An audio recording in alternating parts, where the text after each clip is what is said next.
Assalamualaikum warahmatullahi wabarakatuh. Ananda yang soleh dan soleha, alhamdulillah hari ini Allah memberikan kita nikmat sehat walafiat, nikmat Islam, nikmat iman, hingga kita hari ini bisa melakukan pembelajaran daring seperti biasa.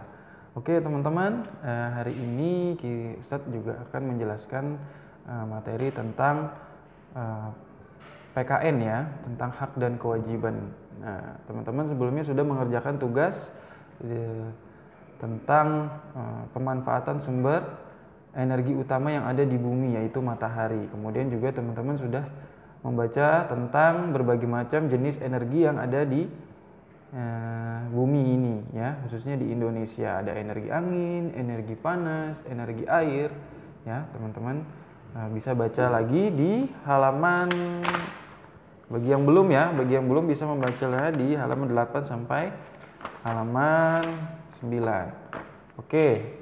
Kalau teman-teman sudah membacanya dan sudah mengetahui energi apa saja yang bisa kita manfaatkan di Indonesia, ya, maka selanjutnya adalah kita berbicara tentang hak dan kewajiban.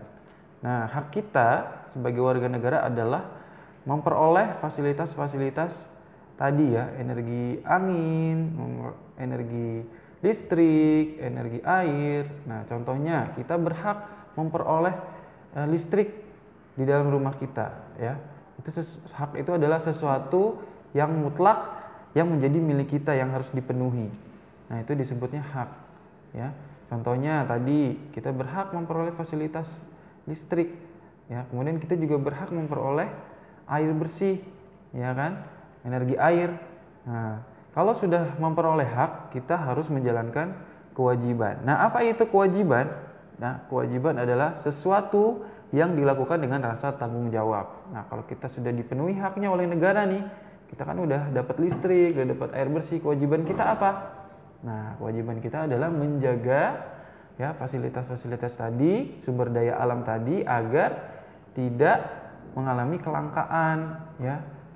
Dengan kata lain, kita tidak boleh boros menggunakan energi yang sudah diberikan oleh negara kepada kita. Contohnya, biasanya nih di rumah teman-teman habis nonton TV ya ketiduran ya, atau nonton TV nyalain TV kan menggunakan energi listrik ya kan, kemudian ditinggal. Nah, itu namanya melakukan pemborosan ya, ditinggal gak ditonton ya, atau menyalakan lampu ya kan, padahal udah siang gak dipakai juga. Nah, itu namanya kita membuang-buang energi alias boros ya. Padahal kalau kita sudah belajar tadi, sumber energi itu berasal dari sumber daya alam yang ada di Indonesia, dan sumber daya alam itu ada yang dapat diperbarui dan ada juga yang tidak dapat diperbarui. Nah, yang menjadi masalah adalah yang tidak dapat diperbarui tadi.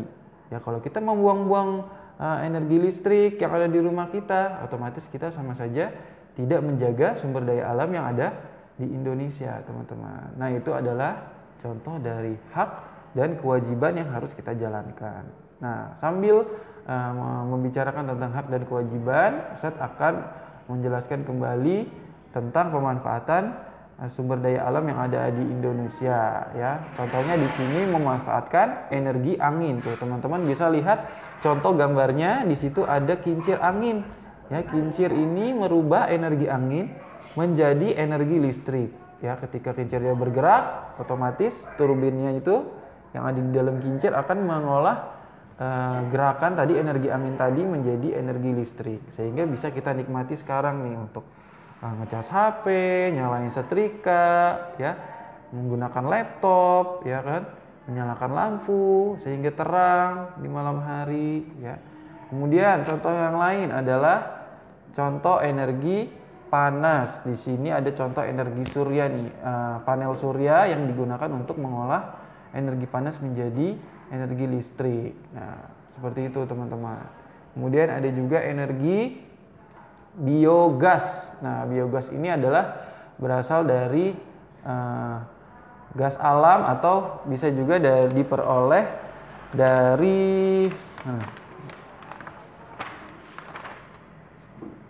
dari tumbuhan dan hewan ya, disebutnya biomasa ya. Dari tumbuhan, dari kotoran hewan itu diolah menjadi gas.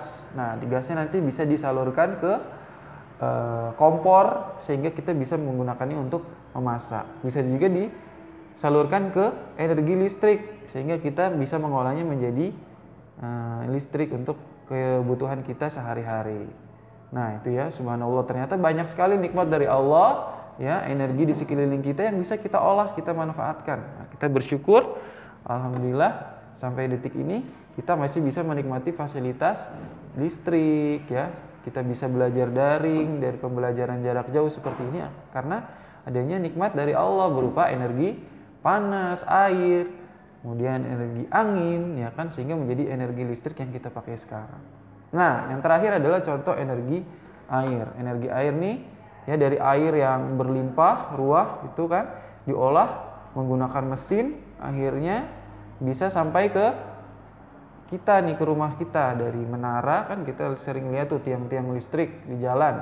Nah, itu dialirkan ke seluruh penjuru Indonesia ya kan. Nah, salah satunya sumbernya adalah PLTA, pembangkit listrik tenaga air, yang teman-teman bisa lihat di sini contoh gambarnya. Itu adalah pembangkit listrik tenaga air. Jadi air yang ini dari air yang mengalir itu ya, alirannya kan ini ya, deras ya air itu. Nah, dirubah tuh ya pakai mesin, dirubah menjadi energi listrik. Alhamdulillah. Nah, itu tadi teman-teman ya, sedikit mereview energi-energi yang ada di sekeliling kita.